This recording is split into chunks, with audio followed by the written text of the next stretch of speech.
Now, I want to talk about the storms. Now, these crazy, amazing things happen. I mean, a guy that would never receive a prayer lifts his arms, he gets totally healed in front of everybody. They would never think that should be done or that could be done.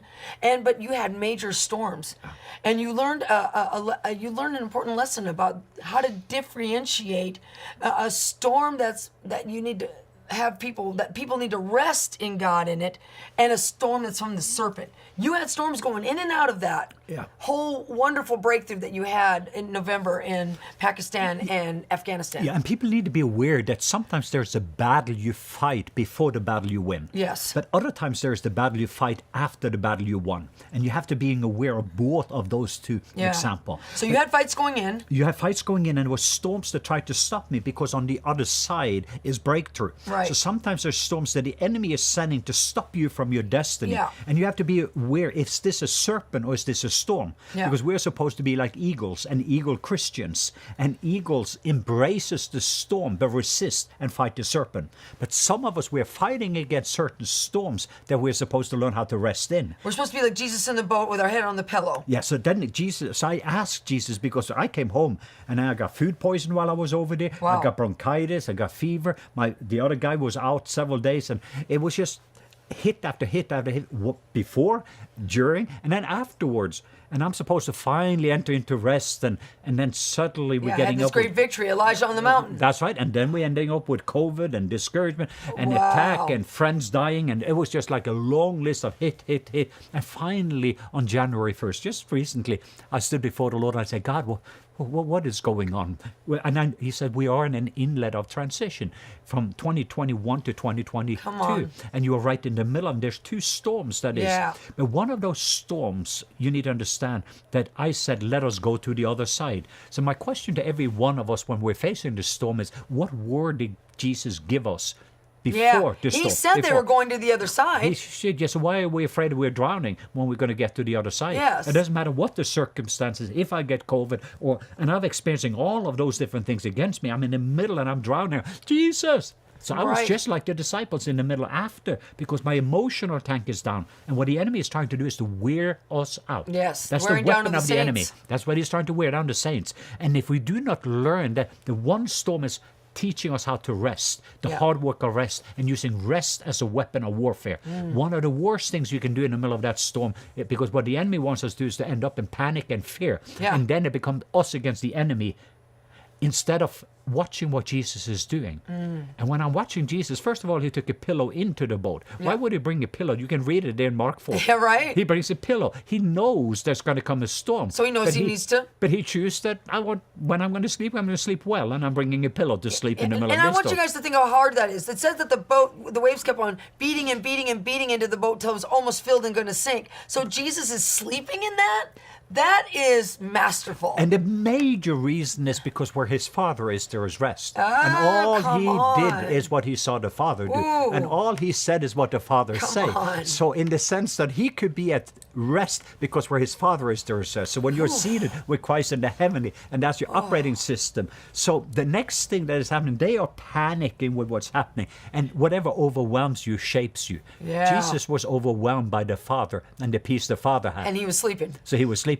And the best thing we can do is to find out what Jesus is doing in that. So if Jesus is resting, I bring my That's what we pillow, should. and I just find that place also together with Jesus. Pack and your I'm pillow, going to everybody. I'm going to rest with you through that. Come on. So we have to learn that, because we're going to go to war in the next moment. Okay, I want you to stop right there. Tell us practically, what does it look like to rest in the storm? Well, what it means with it, it's connected to trust. It's connected to, like the Isaiah 40:31 says, those who've wrapped themselves in him, those Yes. that wait. The word waiting upon the Lord Means to means be we're wrapped. in. Yes. Those that wait upon the Lord, they shall renew their strength. Yes. Then you shall mount up with wings as eagle. You're going to run, but not grow weary. Yeah. And you're going to walk and not faint. You're going to rise above the storm. You're going to rise above the storm. So in the place of rest, it's like an eagle. The storm is coming. The storm is not an enemy for an eagle. It's like a sailboat. The wind that comes against you is going to actually get get you to fly faster. It's going to build strength. Yeah. It is like a rock that is not The moving. eagle uses the wind in the storm to It rise higher. Higher, yeah. Yes. But often we think it is we are trying to rebuke it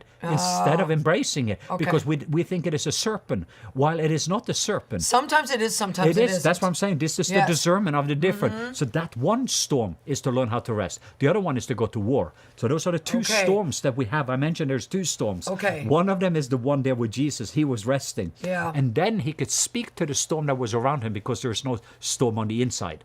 Yeah. So first, what I would encourage you is there's three storms. One is a physical storm. That could be finances, health, COVID, everything that's going on. It's real. All of us are being affected by it. So I want us to be authentic and real and just name your storm. Here are the physical. Yeah, chat in and name the storm, guys, Yeah. right now. It is Go so ahead. important. And then there's the emotional storm. What's happened on the inside of you? I'm discouraged. I feel a little hopeless. Yesterday I sat there with Patricia King and the leadership, and last night we were sitting together because storms was even hitting us. I was supposed to have a meeting to give language for this last night. And guess what? Somebody drives into the pole. Another storm. I got migraine And headache. turns off the whole power at the studio. The whole studio to, Yeah. to stop the meeting. Yes. So these storms are real, and the storms is trying to shut us down and all of that. So I'm not saying that, but what do you feel in the middle of it? What you're feeling, Jesus, where are you? Why are you not here? God, why are you not hearing me? God, you're supposed to be in control. You're large and charge. You're bigger than the devil. But instead, what you're not realizing in the middle, so we start to question when Jesus is, and that's what the disciples said, why are you asleep? Don't you see we are? Yeah, they even accused him. Don't you care that we're perishing? Yeah. Which a lot of times in the middle of a terrible storm, we start accusing God. Why aren't you here? Why didn't you do this? You could do that. Yeah, so that's why Okay. it's so important for them to name those emotional Yes. storms. It could be fear, it can be shame, it can be anxiety, it can be hopelessness, it can be, starts to name those things and then Yeah, go name over your to emotional storms, and guys, just- right now in the chat. And then there is a spiritual storm. And that spiritual storm is we do not see what God is doing. And then we get distracted by what God is not doing. Oh, say that again. I say that because we do not see, we see the waves, we see everything else. We don't see what God is doing. He seems silent. He seems distant. Because we do not see what God is doing, we get distracted by what God is not doing. And then we're getting overwhelmed by what God is not doing. And then whatever overwhelms us shapes us. How do we overcome the times when we fall into that pattern of just seeing, God's not doing this, God's not doing that, but he's really, it says that out of the increase of his government and of his peace, there is no end. Yeah. So he's always at work. How do we break free from that pattern? Now, the first thing that I do is I'm going back to who I am and whose I am. Okay. This because there's always an attack on the identity. Who are you really? And whose are you really? So if you feel like an orphan in the middle of that storm, you do not have a father that's going to protect you, provide for you, and take care of you. So the orphan heart and the orphan spirit, that's why Jesus in John 14:18, he says, I will not leave you as an orphan, but I will come to you. And I even believe that what killed him on the cross was for a moment he became an orphan so that we could become sons and daughters. He says, Father, why have Eli, you forsaken that's me? right, Eli, Eli, lama sabachthani. Yeah. Before he always called him Papa, at this moment he says, God, God, God, why have you forsaken me? He didn't call him Papa because for a moment he became an orphan so that we could become sons and daughters. Come on. For a moment he was separated for perfect love so we could be connected to perfect love just like he had with the Father. Wow. So for us it is so important for us to going into the identity. And I'm saying here's another key for us, because some of us, like us, we have an apostleship or we have leadership or we have all these ships, stewardship, friendship, relationship. Sinking ships. And they are sinking ships. Yeah. But make sure that sonship and daughtership goes before all the other ships. Come on. And it is a tiny little Wow. boat. It is a tiny little boat that navigates through the storm always. Wow. So this is a major key. The dove, the Holy Spirit will always rest in sonship and daughtership. Wow. And that's where you see with Jesus that he was affirmed by the Father, anointed by the Spirit. But when the dove came there, the enemy was attacking. If you are the Son, do something. If you are, so are you really who you are? Why are you afraid? Why are you? So the enemy is going after you when you don't know who you are. And But that's why you have Jesus- so much power and favor, because you walk in sonship. So the dove is always resting on your shoulder. Yeah. That's why Sheiks and Muslim people can raise their arms and have their shoulders healed just like that. Because that's why he talks that in the kingdom, it's childlikeness. childless. I'm not saying childish. It is to be like little children again. Yes. And the little thing there, it's like you're going, if you have a little 2-year-old going up to someone in Walmart and say, can I pray for you? Even if it is an atheist and a They're Muslim, going to they will say say yes. And that's kind of the thing with us. It's like you do these things that are so silly that nobody would do that in the front of the Shia Muslim leaders and this and that. I go right into my sonship. Papa. It's like a Papa. And I get that. And it melt the Father's heart. It is the Father's good pleasure to give these people good gift. The childlikeness and the innocence. And I'm feeling thank you, Lord. God wants to restore somebody's childlikeness and innocence God. back. Yes, Because when did it stop being fun? When did it stop Wow. being fun? Wow. Well, we lost the joy in the middle of it. And we've been so focusing on what we were supposed to get, and then disappointment came in because hope deferred made your heart sick. But in this season, you're going to start to desire and dream again because it is the tree of life. But get back to the identity, because out of the identity there is intimacy. And what we are trying to do is we're forgetting our wedding band. Wow. And what I mean with that is that we've forgotten about covenant. So what we're We doing, are in covenant We are with in God. covenant, He's in yeah. covenant with us. Yes. So David says, who is this uncircumcised Philistine? So when you're dealing there with a storm, you first have to name the giant, and then you have to have a name for God. Oh, okay, wait, stop. Did you get that? I want you to repeat that. Okay. So David came at a giant, at Goliath, from his position of sonship. Sonship. Who are you? Yeah, who are you?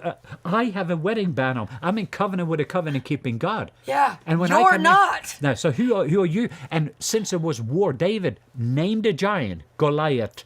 When he had to name the giant, that could be poverty, it can be pain, it can be COVID. Wow. Then you need to have a name for God. It is not the time to call Jehovah Rapha when there's war. So he called him Jehovah.